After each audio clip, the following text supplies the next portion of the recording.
The kittens, both of them, climbed into the crib. They had never climbed before. Leah had been an ambulance driver for 13 years. She knew the cadence of a real emergency. This was not that.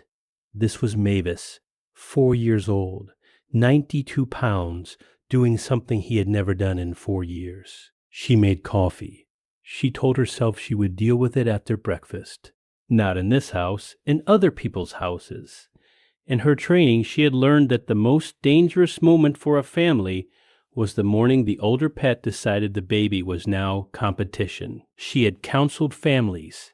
She had taken the call from the ER the night a Labrador, 8 years old, beloved, had bitten a 2-year-old. This morning, in her own kitchen, she was certain the dog had crossed a line they would not be able to walk back. She called Earl at work. He said the things husbands say when they do not want to upset their wives. He said, "Are you sure?" He said he has never done anything.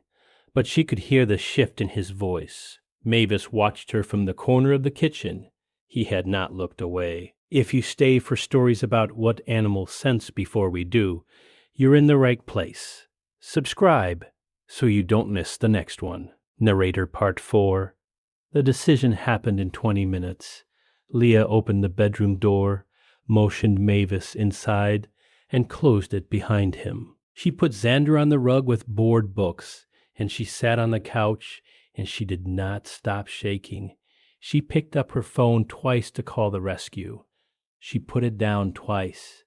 Then Mavis jumped at the doorknob until the knob itself bent inward. She thought, "That is the noise that ends a dog's life in this country." She thought, "I will call them at 10. But Mavis did not stop. He was not barking. He was not whining. He was throwing himself against a door that was already starting to give. Narrator Part 5. The latch broke at 8:47 a.m. Mavis did not run to her. He did not approach Xander. He went past both of them into the back of the house and stopped. He sat.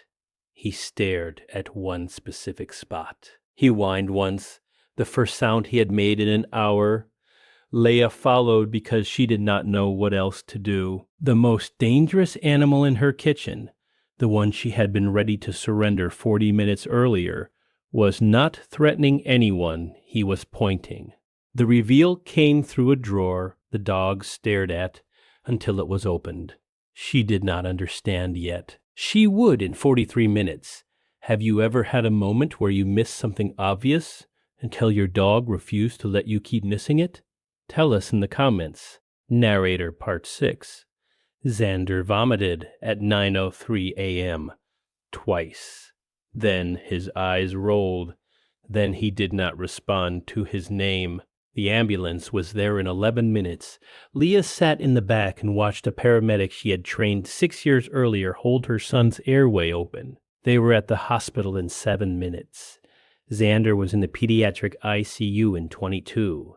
The attending pulled her into the family room and used the phrase, "a first hypoglycemic episode in an undiagnosed diabetic babysitter." The responding paramedic from City Fire Rescue sat across from her and said, 41 milligrams per deciliter. If you had brought him in even 30 minutes later, we would be having a different conversation.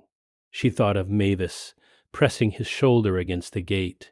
She thought of him staring not at her son, but past him. She understood all at once that it had never been aggression. Mavis had been smelling a teenage babysitter who did not yet know for 2 hours. He had known before any machine could have told her. What she had read as a threat had been a sentence in a language she did not know how to translate. Every guardian deserves to be recognized. If stories like this matter to you, subscribe so you never miss the next one. Narrator came home 4 days later. Leah opened the back door before she set the car seat down. Mavis did not run. He walked to the carrier and lowered his head onto the edge of it. He did not move for the next hour. The vet later told her that animals can detect changes in a child's body chemistry before any human eye registers a symptom. Leah already knew. She had felt the weight of him against her hand at the gate. That night she sat on the kitchen floor next to him for a long time and said nothing because there was nothing she could say that he did not already know. He carried the toddler's stuffed elephant into his own bed and slept curled around it. Somewhere in this country, tonight, another animal is doing the same thing for another family, and nobody knows yet.